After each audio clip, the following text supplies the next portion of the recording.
তিত করার আগে শুধুমাত্র একবার এভাবে ভেজে দেখুন, আপনার প্রশংসা করতে সবাই বাধ্য হবে।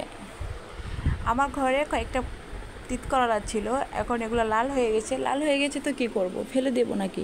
বাজারের যে চড়া দাম জিনিসের, সংসার উন্নতি করতে হলে কিছু মাঝে মাঝে এভাবে খেতে হয়।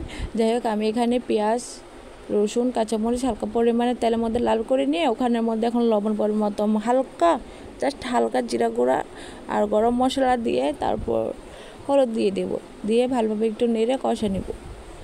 জাস্ট শুধুমাত্র একবার এভাবে রান্না করে দেখবেন কি হয়। এখানে পরিমাণ মতো টমেটো দিয়ে দিচ্ছি, ব্যাস আমি ধুয়ে রাখা তিত করলাগুলো দিয়ে দেবো। জাস্ট এটা একদম লো হিটে রান্না করবেন, বেশি তাপ দেওয়ার দরকার নেই। বেশি তাপ দিলে আবার নিচে পুড়ে যেতে পারে, ভিতরে কাঁচা কাঁচা থেকে যেতে পারে, তাই একদম লো আঁচে রান্না করবেন।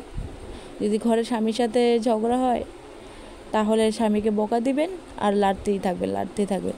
এভাবে 10-15 মিনিট রাখার পরে দেখবেন অনেকটা হয়ে আসছে, জাস্ট 10-15 মিনিট লাগবে। দেখেছেন, আমি যেহেতু একদম লো আঁচে রান্না করবো সেজন্য একটু টাইম লাগবে।